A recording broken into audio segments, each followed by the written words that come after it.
before, I'm going to start now. On the other side, we had European Academy Guide varicocele. So a lot of things are happening about which are costing lakhs of rupees. 70% of the cost is on the various aspects of male infertility. So the scenario a few years back, and the ICMR guidelines and blah, blah, blah. Sperms are now coming with others got testes of a size of a small thumbnail. We should start treating these people again. From tomorrow is Monday, I think pathologist does morphology properly, because in case he doesn't do it, they are under some sort of injury. So we have to diagnose that injury and carry out some tests for that. Insist upon your andrologist or a pathologist to do it for you. Then on azoospermia. So I won't touch on that, but you should know that to diagnose azoospermia, we have to always leukemia. We'll find that done all the clinical examinations, but still patient is having oligoteratozoospermia or a stenospermia. Stellate, sir. Stellate, never. Bigger, they are gaining more weight. Their DNA is getting fragmented, and finally, we need to add antioxidants, and this is what happens. So feel free to give carnitines. They'll increase the birth weight, carnitines or CoQs or melatonin stress in the semen sample. The day they come to us, but probably we'll have to wait for a few more years for us to become more mature.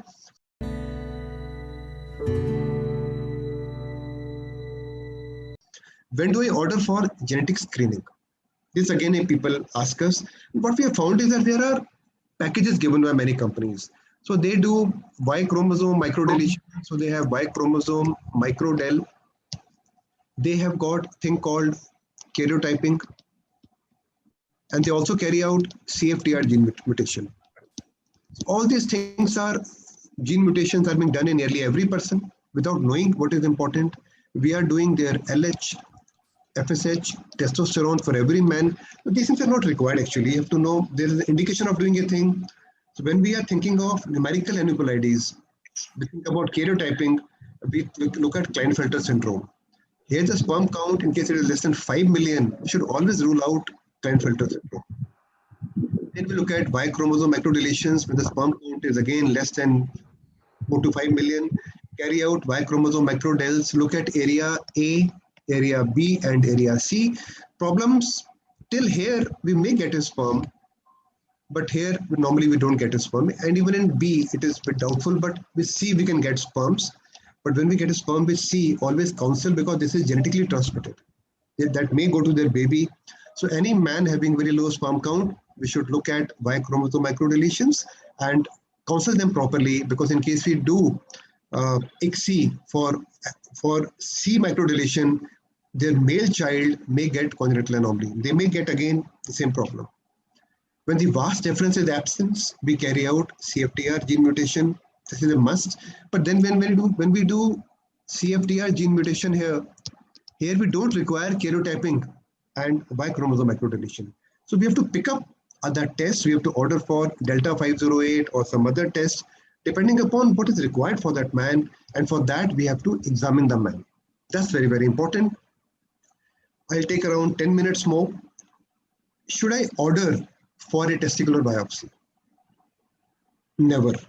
Testicular biopsy should not be done until it is being done at a unit which is tuned to do their semen freezing and who has the capability of doing rare sperm freezing. So in case you see this picture, you can find some good sperms present here. This is a good picture, and you must learn how to read the histology.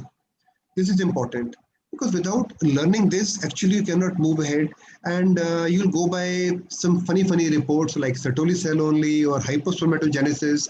Now look, nice sperms present here. They're all mature sperms, and if you know the journey of Sertoli cell only syndrome, maturation phase, this will tell you in which patient micro TC, which patient to do simple needle aspiration. So all these histologies should be known to you. So whenever you get time, read about Klinefelter, which leads to tubal atrophy, dysgenesis, normal testes, arrest, and all these things have to be known. Sertoli cell only. They will guide you towards the whole process. So these are all the guidelines from ASRM and European guidelines, which tell us that whenever the sperm count is low, we should always go in for carrying out their microdeletion testing or karyotyping or CFTR gene mutation when we have absence of vas deferens. When we have absence of vas deferens, we also always going for doing daily challenges we face. Now, this is a daily challenge we face as a clinician. In very simple terms, lifestyle disorders. Always look, is a man obese? Does he smoke? Smoking, like Devanand, was a big style statement some time back, but not anymore. Smoking can lead to problems. Smoking has got multiple issues, and smoking can lead to low sperm count, erectile dysfunction, premature ejaculation. So smoking is big no-no. If a man smokes, tell him not to smoke. This is all what all a sperm can do for you, which is actually the smoking can do for you. That is very, very bad. Smoking should be stopped. Does he take alcohol? You must ask him. So alcohol was a big statement for people, but understand that smoking, alcohol coming together can lead to problems. And these tequila shots, which we all are taking nowadays, is bad for women too. In fact, they're more bad for the women. And what I'm finding is that a large number of women are also getting empowered and they're smoking and drinking. That is leading to their low egg count. So when we drink, we can have all these problems occurring at the level of the cerebrum, occurring at the level of the testes. So low sperm counts can occur and they have to be stopped. I do get a patient once in a month or once in 2 months who's on heroin or some other drug. He's getting married and he's taking some drugs and they come and ask, how do I stop these drugs? I'm getting married. Do I have a normal sperm count? So these things you have to know that taking such drugs can lead to low sperm count, impair the architecture. On the other hand, in case your person is a bodybuilder, always be very, very suspicious. He'll have a low sperm count or an erectile dysfunction because he may be taking such supplements. Look into it, talk to him, and in case he's taking, tell him not to take it, because they can all lead to.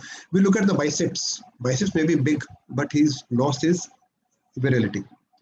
So always look at the labels. These are the labels which we see on the things, and accordingly we will manage them.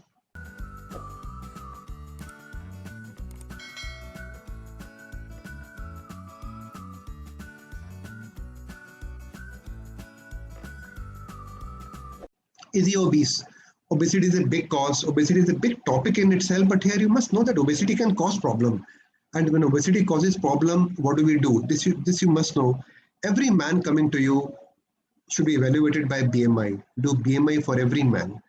Along with sperm count, do the BMI, and when we have done the BMI, if the BMI is high, they have abnormal sperm, they have low sperm count, they have more DNA fragmentation index. So when he's got a big waist, the sperms may be poor, and always we carry out very simple terms, a test called T/E ratio. Do this for every patient. Don't go into much of details, but any man who's obese who comes to you, do T/E ratio, and then we can treat him by giving him anastrozole or by giving him letrozole. This you have to know that it's a treatable condition, but you have to look for it. So normally we don't know what to do, and as a result, the man keeps suffering, and we keep giving him tadalafil or sildenafil. Clomiphene, it won't work. Here what you require is a aromatase inhibitor with obesity, and he'll become good. Is he under any psychological stress, worry, fear, anger, sadness? All these things, non-performance, guilt of non-performing with his partner can lead to multiple issues. So they can also multiply the issues, and then issues become multiplied many times. So we have to remove all these 5 things from him for him to become better, because in case we don't remove them, the cerebrum will lead to all these hypothalamo-pituitary gonadal axis and all these things, and the man can behave like this. And not only in the men, in the women can have the same problem. We are finding a large number of women who are coming to us with similar problems now. And frankly, here I get stuck. I like to learn from all of you how to handle the woman, because probably I'm not trained. So we are having till now the male sexologist. I think very soon we need a branch called female sexologist. I don't find any in our country who can handle the female sexuality. At least I don't know who can really handle the woman with these problems. Is he a multimedia freak, using the mobile phone all the time, laptops, keeping the mobile phone? All these things can lead to low sperm count. They can kill these sperms, radars, radiations. So we know that all these things, they cause problem, and we should try to tell the man not to do these things and try to move away. Is he a sports person? A large number of sports person who do bicycling, who play power games, who wear tight undergarments, they can have injury to their penile artery, penile nerves. They may be very, very good, very fit people. Now look at his muscles. He's a very, very fit guy, but he's totally deflated. So all these things have to be done. Tell your children to wear loose undergarments. Tell your patients to wear boxers and not very tight undergarments. You should avoid jacuzzis and heated car seats. They shouldn't go and take sauna bathing. People go to gym, take some shakes, and they take sauna. So they all harm the testes, and that should be avoided. Does his wife or himself complain of any sexual disorder? Yes, they may complain. You have to ask. Until you won't ask, they won't tell. So then there are multiple problems and multiple ways to manage it. As I told you, 8 out of 10 men have this problem. And they always said that we had vascular diabetes medication. I think it's off. We are getting men at 35 years of age who has got no problem, but 8 out of 10 have this problem. This is all gone now. This is all going. And we are only having stress. That is causing the problem. This has to be treated. So all the big things are definitely going to rule them out, but simple things, simple. So draw a rainbow, draw a boat, draw a hut. That's what I want to tell you. Then to go in for big, big things. That's a figure, just for an information that this thing is quite relevant and quite predominant in all the societies. We have to now look at them. Drugs are available and drugs you can use. They are FDA approved. You have to know how to use them. And many of them are using such drugs already. Sometimes they use some combinations. My favorite is always the depoxetin and tadalafil. Varicocele, when to operate? I think never to operate. Varicocele should only be operated when it is a prolonged varicocele, and in case it is, it's a clinical varicocele. For ultrasound, Doppler varicocele never operate. So that's, we have to learn that all varicoceles don't need any surgery. By doing varicocele surgery, we may cause more damage. So varicocele should only be operated when there's a clinical varicocele, prolonged varicocele and low sperm count. Otherwise, ignore it. How bad is the environment for the sperm health? Environment is bad. The man, when he goes and take jacuzzis, saunas, and he goes for such sunbathing, that will lead to low sperm count. Pollution can cause problems, and I think India is the hub of the pollution. So all these things can lead to problems. So summary part 4, before I'm just ending now, you have to know that we have to ask certain things, leading things from the people. Have they consummated their marriage? Are they having any sexual problems? Do they drink, smoke, alcohol? All these things have to be spoken with them and give them antioxidants whenever required, treat them well, and that's the way we move ahead. So coming to the last few slides, which are very important, that any man more than 40 years of age should be told that there's a problem. Normally, we always thought that man can fertilize a woman any point of time, but after 40, there can be a problem. And these are the guidelines of ASRL. The latest guidelines of 2020 have said that, so more than 40, there can be an issue. Like the egg count goes down in the female, sperm count may fall down. Any person who's coming to us with libido, loss of libido, erectile dysfunction, oligospermia, we can include FSH in that. This will give you a very important outcome, and also do physical evaluation. This is what is lacking in all of us. All endospermic men should be examined with FSH levels. This is important. And this will help you to diagnose the condition early. Do karyotyping and Y chromosome microdeletions for all endospermic men, and more for non-obstructive endospermia, and all the men who have got severe oligospermia, less than 5 million, carry out these tests. And in case there is the absence of vas deferens, carry out CFTR gene mutation. This is what you have to know. These are few things to be done for the men. And I've told you about the pus cells. Always tell your pathologist to give you proper reporting of the pus cells, and not be looking at the slide that there are multiple pus cells. That is the wrong answer. Pus cells should be documented, and in case possible, you should go and see the pus cells yourself. And all the men who have got recurrent pregnancy loss, DNA fragmentation test can be advised. We are doing it routinely nowadays. Biopsy should not be done.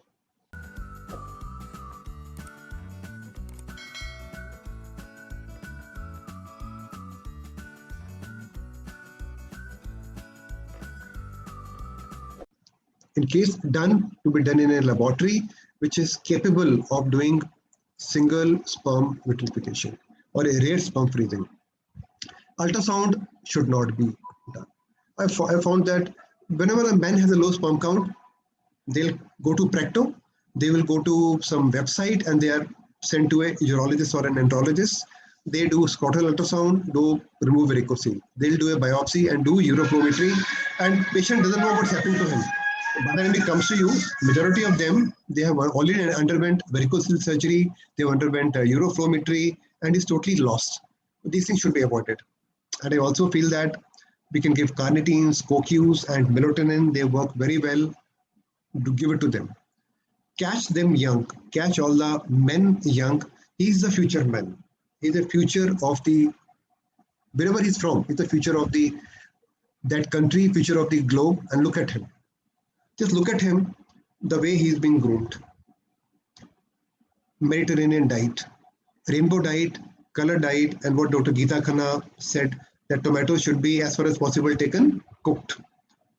Just sauteed. Don't take deeply fried food, that is important, and tomatoes should be taken never fresh. They may give you some antioxidants, but what we require for our sperm motility are the ones which we get after some amount of sorting. Take a lot of gooseberry, take a lot of fenugreek, take some nuts, fresh vegetables, and for all the men, these slides I keep it in the end, that all the men should become good boys. To fight the stress, they should come home early and watch some TV with their wife, help her in the kitchen, be a good boy. This I've already told, not to be done. Do some yoga or meditation. We all can't become like him, but probably we can always treat our mind. Help your wife in the kitchen. There's a lot to do in the kitchen. COVID has taught us what all we can do in the kitchen. Help your wife, that will bring you close. And trust me, your sperm count is going to go better.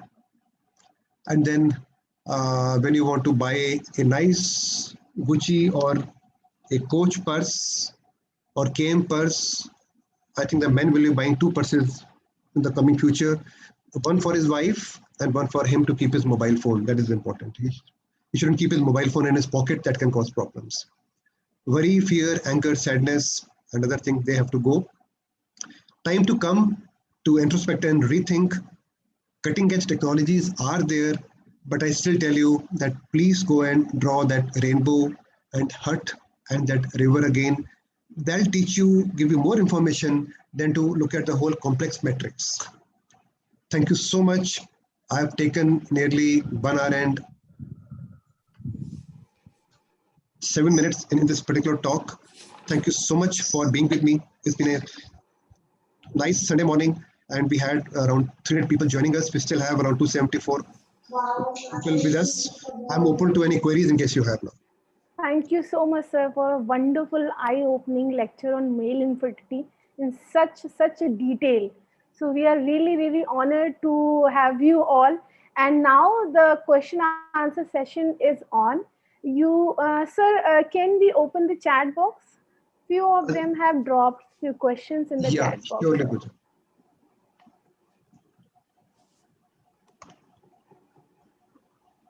Okay, I'm scrolling down. I'll take all the queries as I see them here.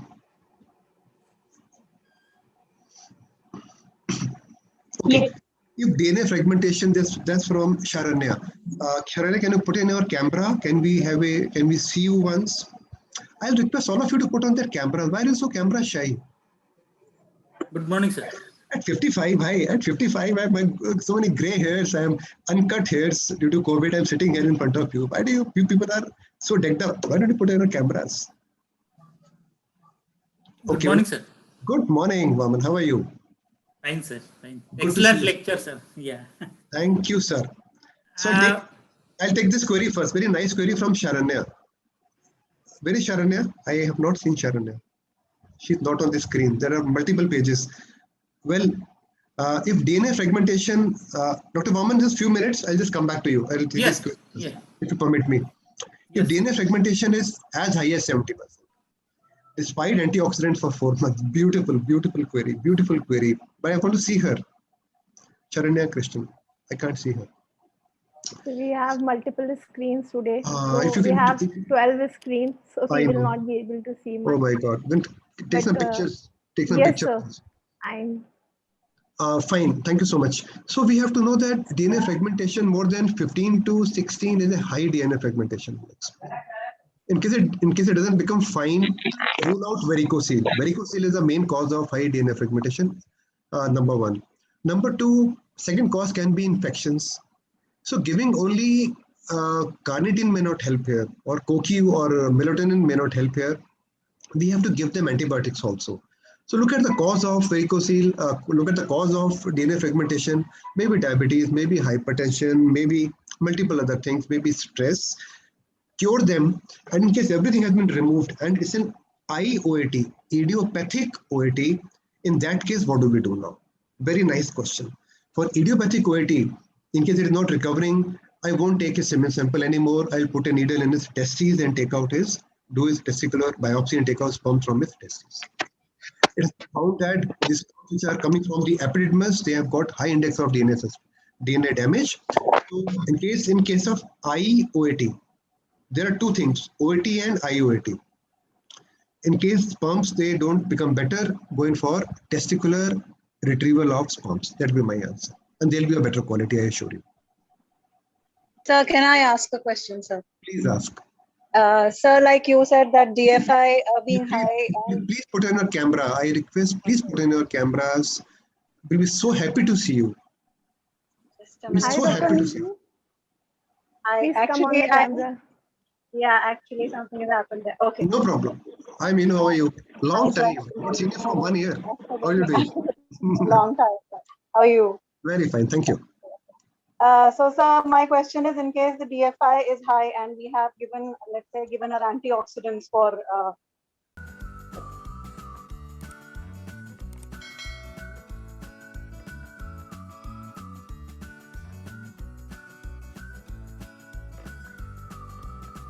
am I audible, sir?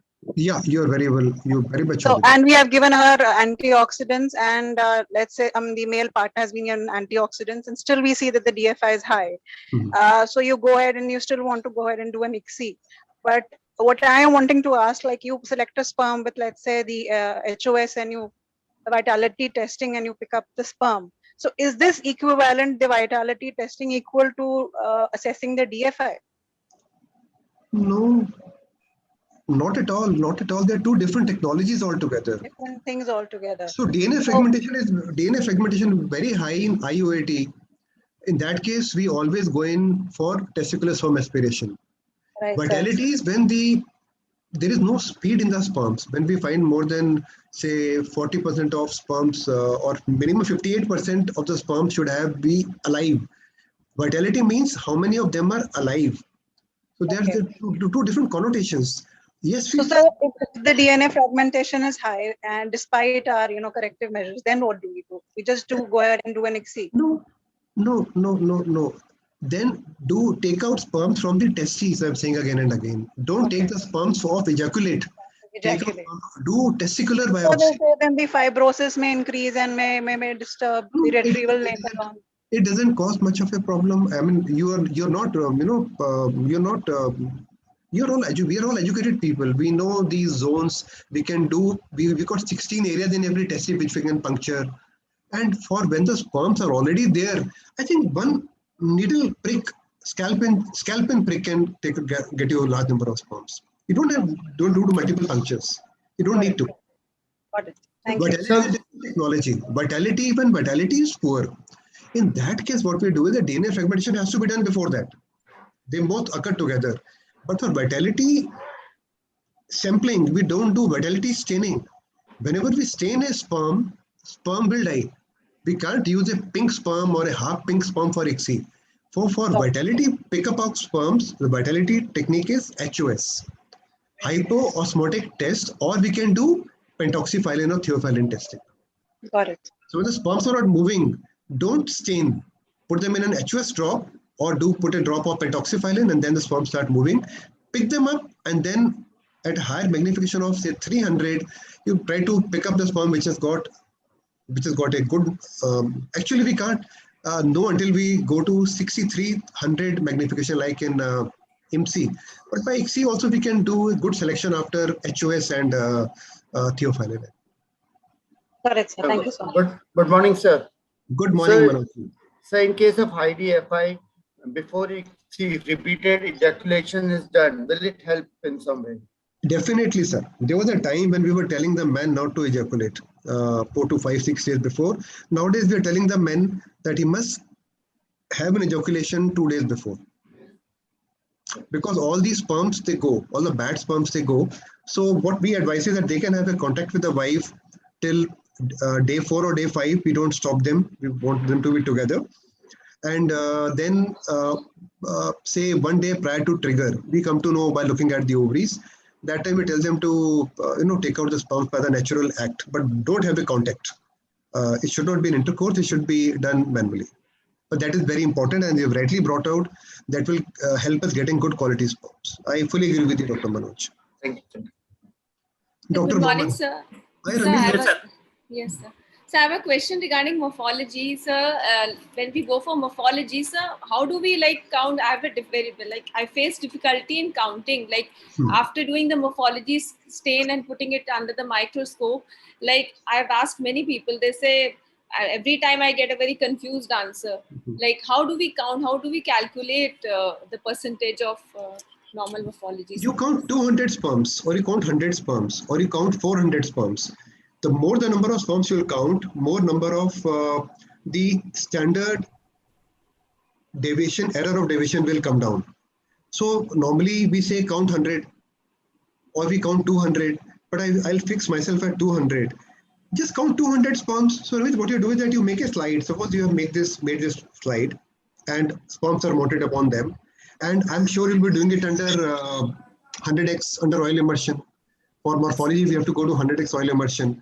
So when you're counting, you go from here to here. Keep going like this, and count 200 sperms, and then you have the ratio. And in that you keep writing. What I do now is that I don't specify head defects or tail defects or any other defect. That takes a long time for me. So what I write is I just normal or abnormal. I write normal or abnormal. I count 200 sperms. So out of 100, in case I get 4 normal sperms, which are looking good to me, I only focus on them. Rest 96, I don't bother. Initially, when I was learning, I used to look at every sperm, every head, 2 vacuole, 20%, 3, how we teach you in the class, we bore you so much with those data. Hours we keep talking about those vacuolations and cytoplasmic droplets, but now I don't do that. Just count 4 good sperms out of 100, and in case they are there, you're good to go. And in case so how do we know that we haven't repeated the same sperm? That is the problem. No, you're going in a direction. No? You're going in a direction. You're moving like this, or you move like this. That you learn by moving the slide from below. You can just count. And even if you repeat 1 or 2 sperm, that doesn't make any difference, because you're counting 200 sperms. So if 1 odd sperm is repeated, and important Ramit here is that what mistake you people, not you, we all do, which I also do, which I still do sometimes, is that when you want to look at the best sperms, or you want to look at good quality sperms, always dilute them. When you make a smear with 40 million sperm count, you will have doubling everywhere. But you dilute it to around 8 or 10 million. Simple, no? Your count was 40 million. In case you mount 40 million, you'll get confused. So make the count to around 8 to 10 million, then you mount them. Then you'll have enough space between the sperms to be counted. Have you understood? Your questions are very logical always, I say. So because I was morphology, we have to mention the morphology in the report. So when I'm doing it myself, so I think we should know it perfectly. Make it 10 million, Ramit. Make it 10 million. Count ko 10 million pe lekar aa jao. Before you see, what we do is we put 1 drop of semen sample here. We put the stain, and by the feathering technique, we make a smear, dry it, and goes under oil immersion from the top. So what you do is that in case we have 40-50 million sperms rolling everywhere, you can't count them actually. So for every sperm function test, we should have less number of sperms. Like DNA fragmentation, never have more than 10 million. Dilute. So how do we make 10 million? How do we make it 10 million? Then dilute it. Agar in 1 ml it is 40 million.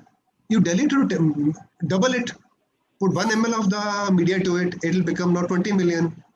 Yes. It does dilute it. We will add HTF to it. Yeah. Just dilute it. Counting you can do your way. Counting you will do like this, the way you want to do it. But for doing any sperm function test, DNA fragmentation, you cannot do with 40 million sperms. You can't count them. They're all, we have to make them scattered everywhere. So Guru Mantra is make them 10 million and you'll get enough open fields to count them and you won't overlap them. Thank you, sir. Good. Thank you, ma'am. So there is a question. Oh, Mohammed. yeah, Dr. Sharma, please ask your query. Hello. Yes, sir. You answered my one question just now, how we count. And another practical thing I want to ask you, sir. When we are checking sperms for DNA fragmentation and morphology and all, but while using those sperm for ICSI, again, we are picking up the sperm blindly only. No, we are not picking sperm blindly. There's a great amount of, yes, we are picking up sperm blindly. I fully agree to it. But there we are creating a gradient. See, there are ways to do it. There are tricks. So normally people do ICSI thinking, ICSI to karna hai. But that's not the right way to do ICSI. We have done proper selection. We have brought the sample to the right protocol. Now what we do, Dr. Bauman? This is a PVP droplet we have. This is a PVP droplet. Put sperms here. Put 1 microliter of sperms here. Put them here. Yes. Okay. And collect the sperms here. What people do is they put sperms here, immediately cut them and do ICSI. That is wrong. So one double check I do for my teams is that we make a long vertical drop.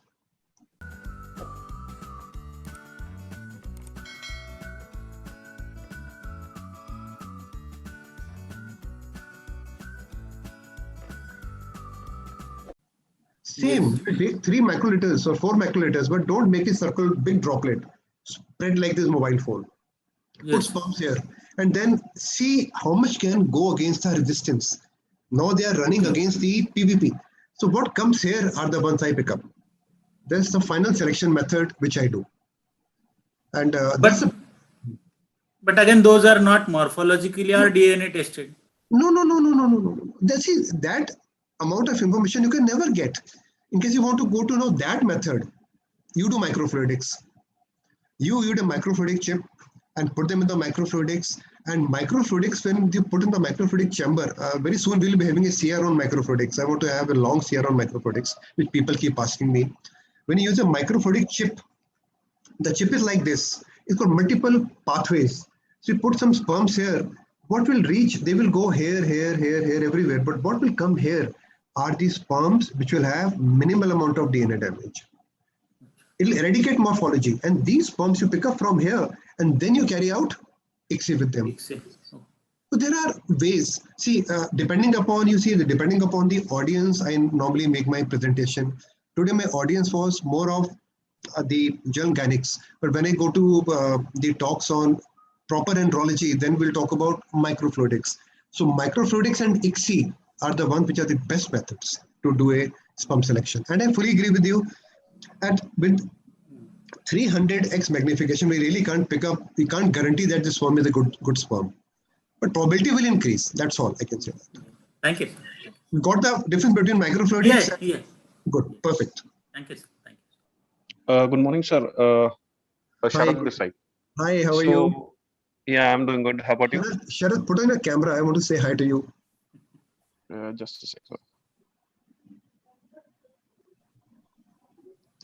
Hi, Sharad. How are you doing? Yeah, I'm doing good, sir. Thank you. How are you doing? Yes, sir. Very fine. Thank you, Sharad. So it was a great session, sir. First of all, so I think, it was not only for the doctors, but I think even for a layman like me, I got most of the things. but I just couldn't get one point. Like, you suggested me to consume tomato. But today in the session, I saw, I saying that, not to consume, I couldn't get it. Can you please share that? Dr. Sharma, we are not able to hear you. There's some audio issue. Can you please drop your question in the chat box? What is Dr. Anju eating? Dr. Anju is enjoying her meal. We can catch everyone. So we have a very good question I can see in the chat box. If you allow me, let me just read it out. Dr. Sharat's question has been taken. Dr. He is going to drop it in the chat box, sir. I will take. Yeah, so there's a question about the partial and the complete astheno or necrosis. Then how to deal with that?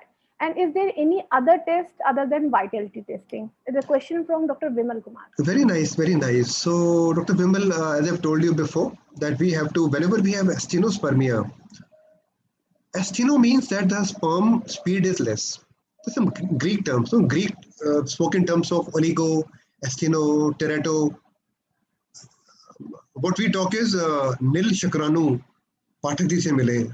We've all grown up in the trains when they write. Pathak ji is the main guy in our country. He treats every condition. But Greeks, they have a different, they don't have Pathak ji. So they have astheno, oligo, and teratozoospermia. So, and then we have necrozoospermia also. So when these sperms are moving very slowly and they are having large amount of morphological damage in them, I think to diagnose it, we can carry out sperm function test. And for that, the basic test for the vitality is always eosin and eosin nigrosin. I always prefer eosin nigrosin because eosin nigrosin, we can preserve the slide. What happens is that in our classes, I have initial 4 hours of classes, which everyone says that it's a PSM class I'm taking. That class is on quality control, quality assurance. So every slide which we make, that should be preserved. So a wet smear of with eosin cannot be preserved. But with eosin and nigrosin, we can preserve that slide for tens of years. So we should always do a wet smear, a fixed smear with eosin nigrosin and then conserve the slide. That will give us a basic, the level of the damage to the sperms, the vitality. And then we treat them after some time and then we can see whether vitality is improving or not. And secondly, never single person should not comment upon the semen report. Always have somebody to help you, someone to have a witness to what you are doing. Now, how do we do when we get such a patient? This is important. I think that the right answer will be doing a semen culture for that patient always looking for the pus cells along with this, and then put him on some antibiotics and antioxidants for 6 to 8 weeks or 3 to 4 months. And then we can go in for IUI or IVF. That's the way we go about it. And I'm sure that after 4 to 5 months, the things will improve. Nowadays, we are primarily focusing on L-carnitine, we are focusing on CoQ, and we are focusing on melatonin. But all the people who really want to do good in andrology, I'll give you certain things. What I do. One is fenugreek, methi ke beej. They are the most beautiful thing you can give to the man to increase his sperm count. So give fenugreek. You can take a teaspoon of fenugreek, methi ke beej, and dip them into the water. In the morning, they will swell up and you can have it. It's very, very good. Second, the wonder drug is our gooseberry, amla. It's very rich in antioxidants. Give it to all the men. Tomatoes, gentle sorting, give it to him. And one very good combination is walnuts, honey, and raisins. So you can put in a small katori. Our clientele is high-end clientele nowadays. So what we tell them is that you take 1 cup, put it in some raisins, walnuts, and honey, and keep it in the refrigerator in the night. In the morning, make some iced Lipton tea with that and drink it and eat the walnuts. So this thing is giving me very, very good results. And not only me, the whole of Ayurveda talks about this. And one beautiful thing to be taken in such cases is goji berries. If you want to give goji berries, 8-10 berries in morning and evening, they work beautifully. And definitely, yes, my old friend is ashwagandha. Ashwagandha works very well, 1 tablet morning, evening.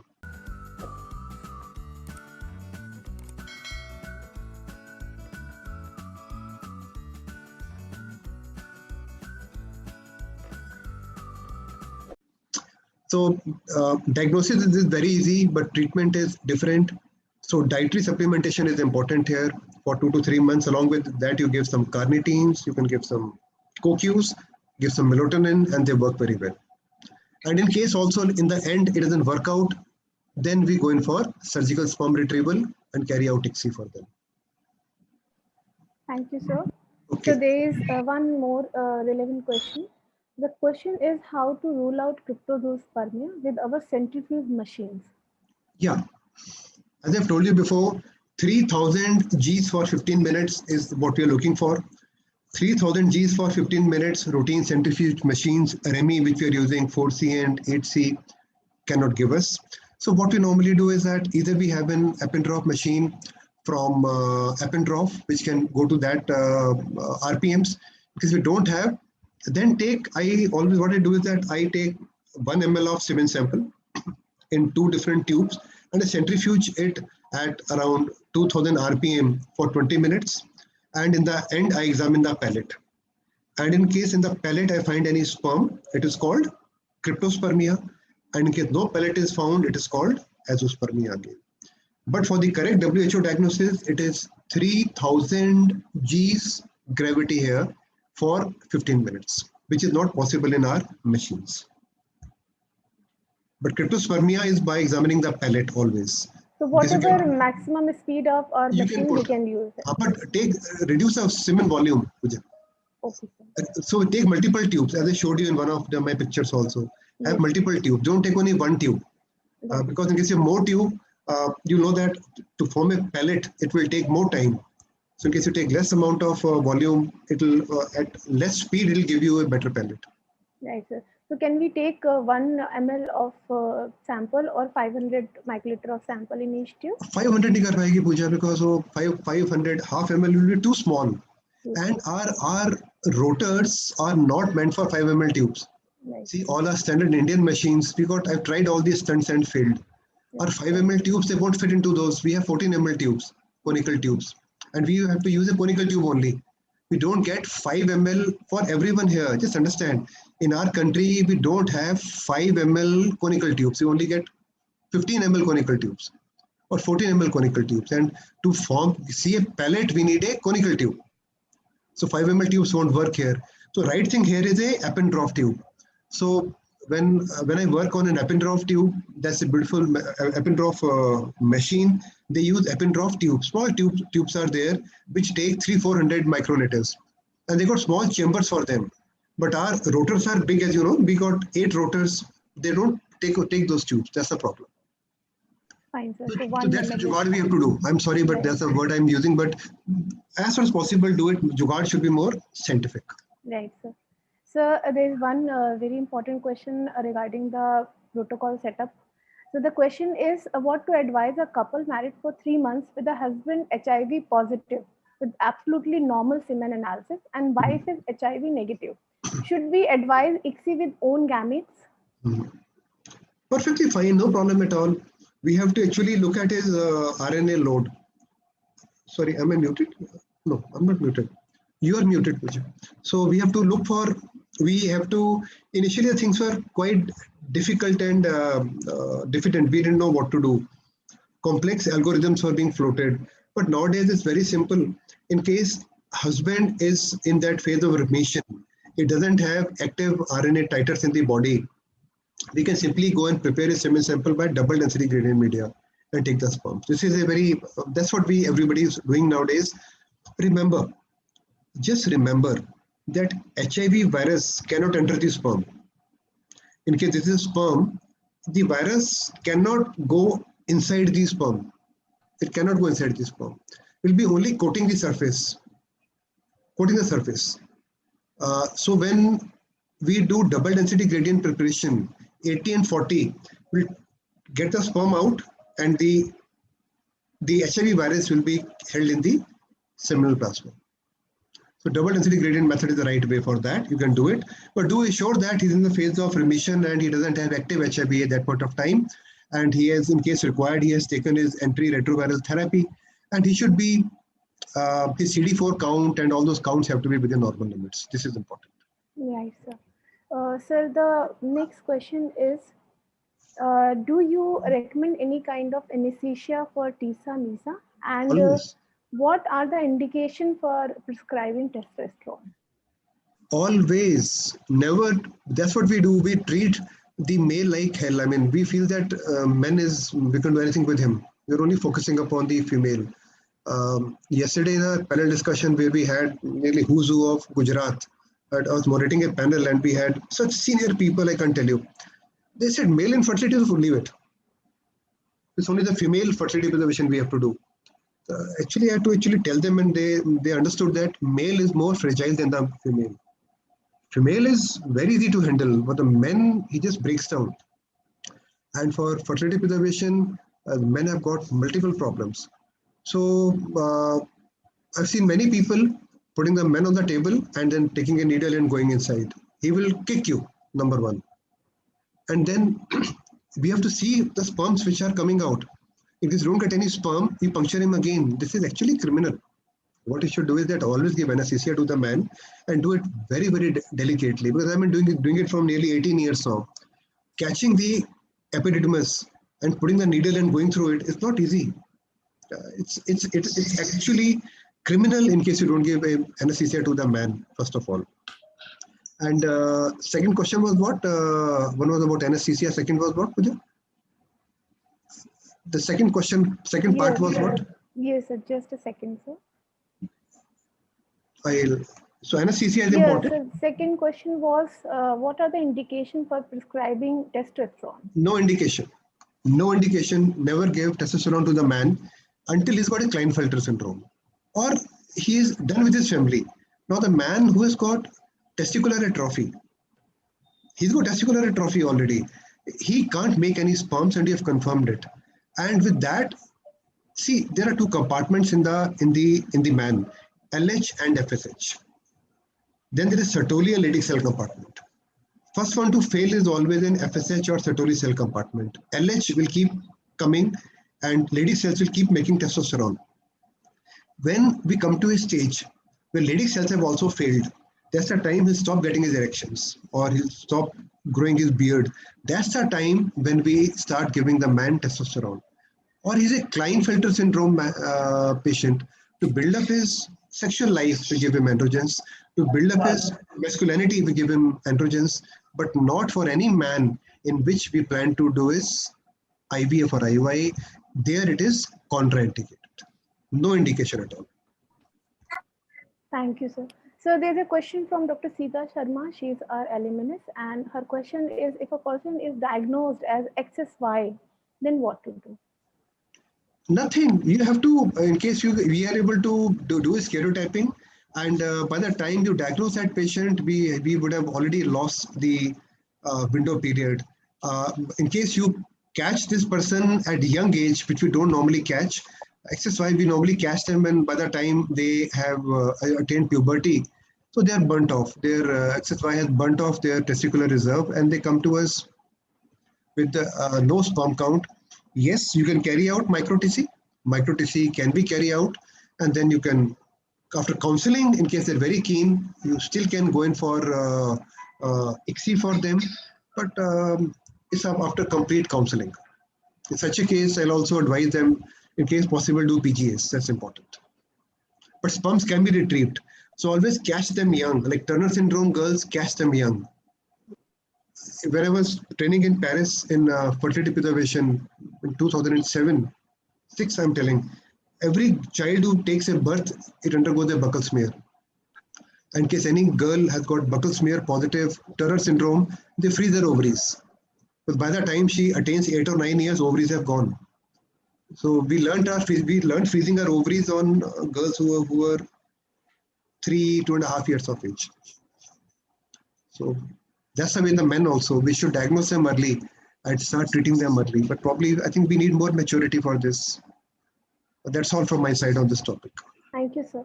Sir, can we take more questions, sir? In case people want to stay on, I don't have any problem. Okay. So the next, Yes. sir, one more question. Then I'll. Hi, Shalini. Hi, Dr. Shalini ma'am. Just give me 1 minute. Let me just read this question.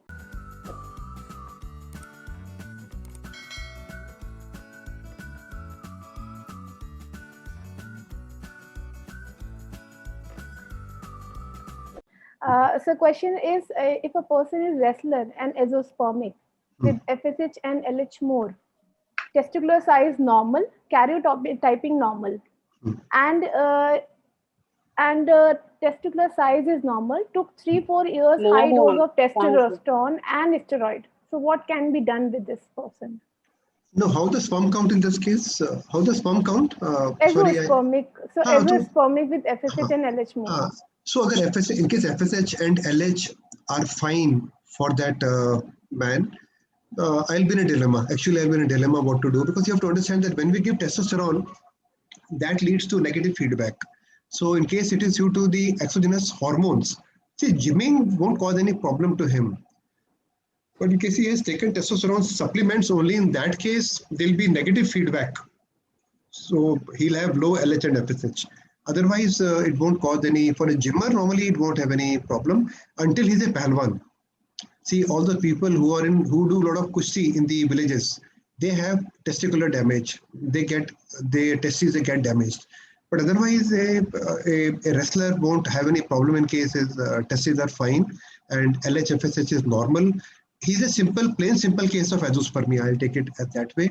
Yes. In case he has not taken any supplements prior. In case he has taken supplements, the supplements have to be withdrawn, and it may take 6 months to 1 year before his sperm count can come up. But in case no supplements has been taken, then you manage him as a case of azoospermia, do his karyotyping, do his Y chromosome microdeletion, look at his VAS difference in case it is present or not present, and then you take him up for IVF. That's it. Okay. So the mention is karyotyping is normal. So the left two. The Y chromosome microdeletion. Yes. See, karyotyping is not the only thing. No. See, 60% of the karyotypings are Klinefelter syndrome. Not all chromosomal numerical problems can lead to low sperm count. Most common is Klinefelter, but more common is what? Microdeletions, A, B, and C. That has to be done. Right. And maybe he has got absence of VAS difference. So you have to examine his VAS difference also. So there are multiple parts the way we move in the male. I mean, having FSH normal and karyotyping normal doesn't convey much of message to me. That's the reason ASRM has said do them in a pair. Karyotyping and Y chromosome should be done together in such a case. Sir? Yes, Shelly.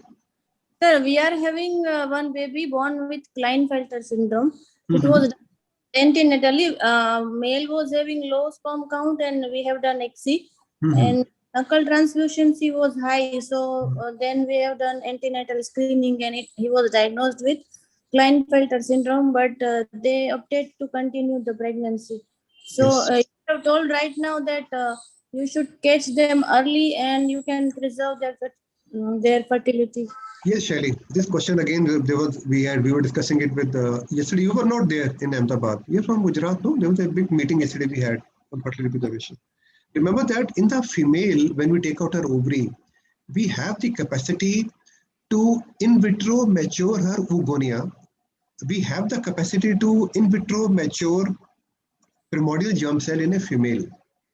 But in the men, we don't have the capability to start growth into the type A or type B spermatogonia, which you all actually curse me in my classes. That why am I talking about type A, type B, pale, dark? I eat your head for nearly 2 hours. I keep talking about them. Remember, we don't have the technology to mature these type A, type B, or pale dark cells. In the female, we can do it. In the male, what do we do now? In the male, doing testicular biopsy and keeping their sperms, yes, keeping the testicular tissue can be done. But he's 2 years only right now, so baby is 2 years old. Exactly, that's what I'm coming to. In the men, there is not many people who would have done the biopsy for him and frozen his semen sample.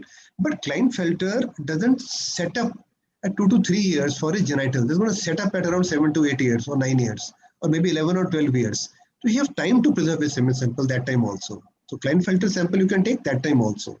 But you may also, in case you feel, you can also do his banking of his testicular tissue. But you must tell them that till now we don't have any baby born all over the world in which we have done testicular tissue transplantation or maturation. But for ovaries, we have got 110 babies born all over the world, but not for the boys. This you have to know. So I will take your permission for the other question. So the question is about the dose and duration of letrozole for a obese man weighing 140 kgs, BMI 48, and oligosteatosis with normal karyotyping. You have seen that. I think I can see Dr. Madina somewhere. Dr. Madina, how are you? Long time. Fine. Morning. Fine, thank you. Good morning in your country. Morning. Good work. Thank you very much. Madina. Hi. Good to see you too. Yeah. So now when you look at this obese man, T/A ratio will be, so we don't go by this BMI only. Do a T/A ratio also. T/A ratio has to be done, and in case T/E ratio becomes altered, in that case, what we do is that we put him on, my favorite is anastrozole, not letrozole. I gave anastrozole, give him 1 milligram anastrozole every day and give it for around 2 to 3 months. Or you can give him letrozole also. Letrozole is given in a 2.5 milligram dose for 2 to 3 months. Normally we give it for 30 days, we stop for 2 to 3 days, then another 30 days. So in around 60, 80, 90 days, you'll find reversal in his the whole process. But I prefer to give anastrozole as compared to letrozole. That's 1 milligram every day. Right. But do his T/A ratio, that is also important. Don't go by BMI only. And you'll find dramatic improvement. Because, see, issue is that we're not only looking at sperms. Puja, issue is not the sperms only here. Sperms are there. We can do ICSI with him right away. But problem is with his sexuality. That is gone with the reversal of the ratios. When the T/A, when the estradiol goes very high, he loses libido. So that for correction of his libido, we normally try to treat them with aromatase inhibitors. Right, sir. So there is a very good question I can read about the lifestyle. And because there's a trend of having this right and balanced diet and raw fruit eating. So question is very relevant, and question is from Dr. Rocky Alat. So question is, any effect of any effect of fertilizer used by a lot of farmers for growing vegetables in their farm? So, so if we are taking raw, then what are the precautions we can take? Any effect of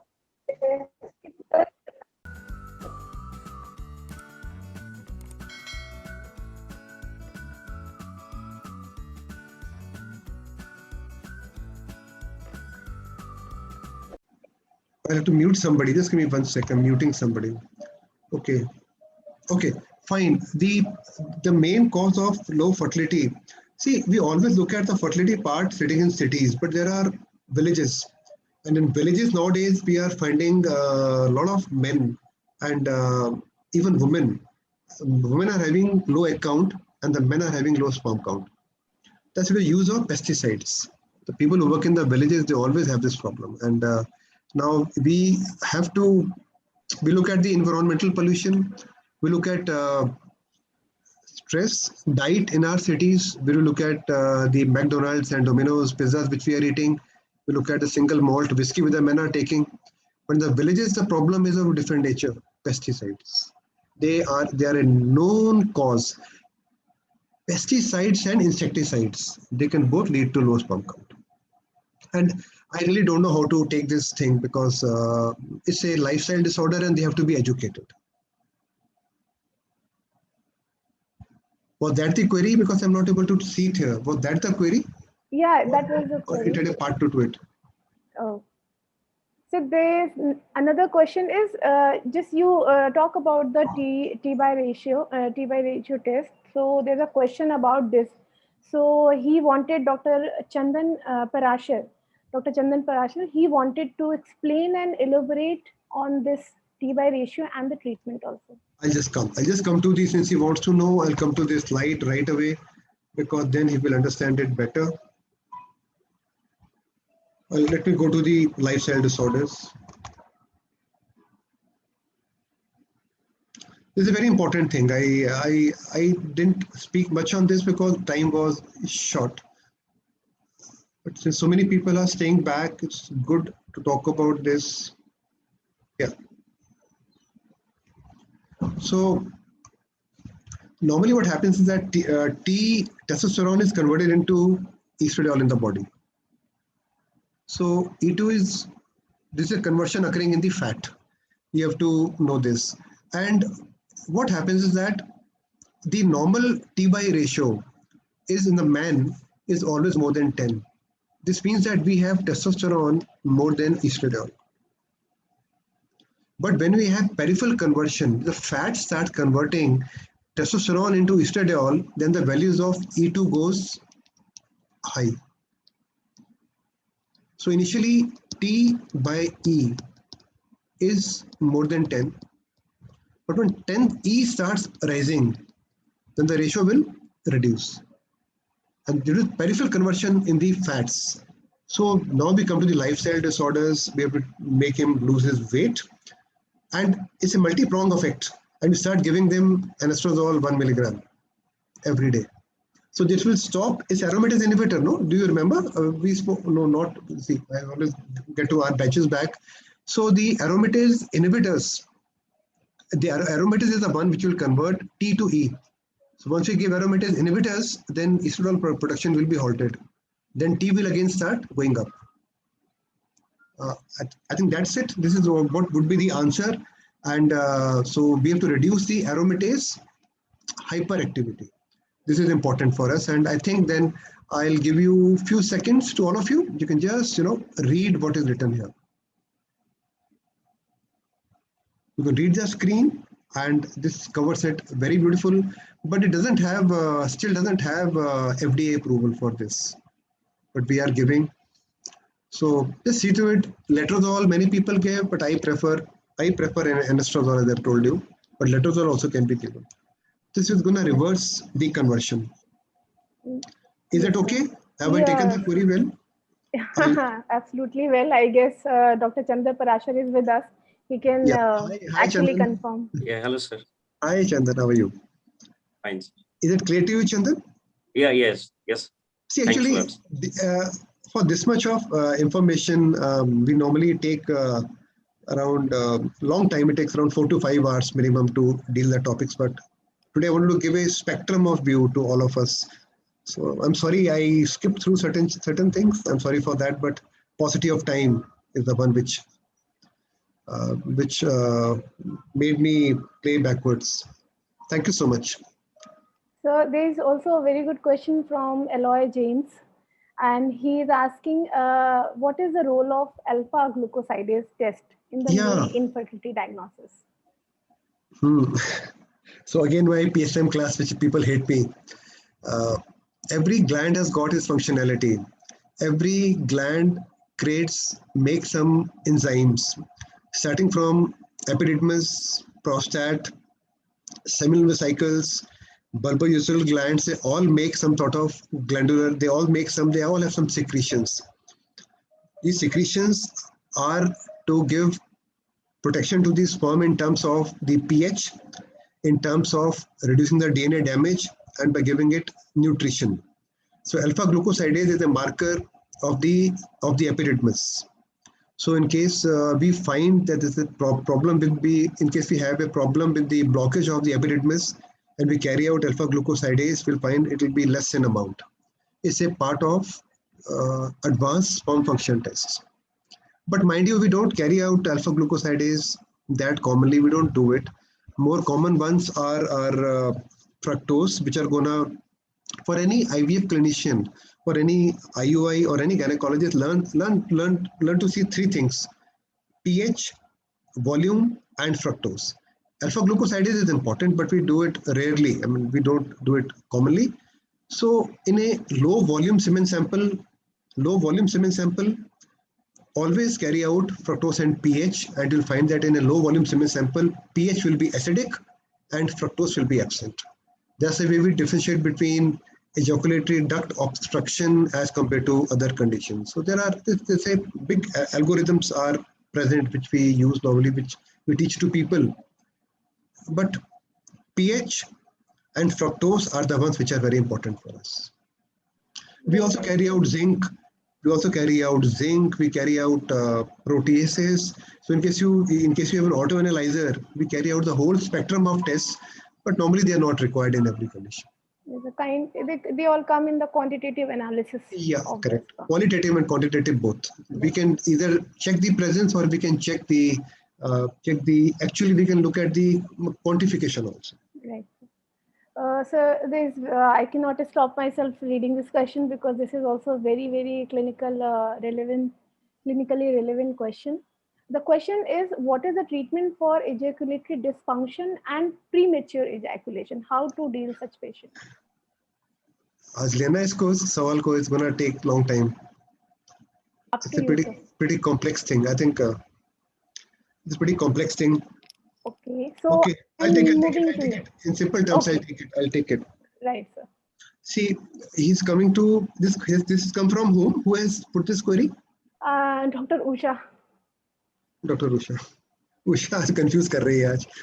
बदला लेने वाली है Usha आज. So there are certain parts of the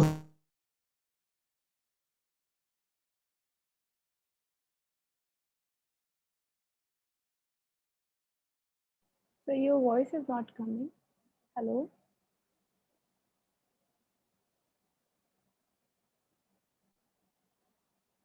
Are you able to hear sir's voice, Dr. Usha? No. No, no? We are not able to. Yeah. Just let me...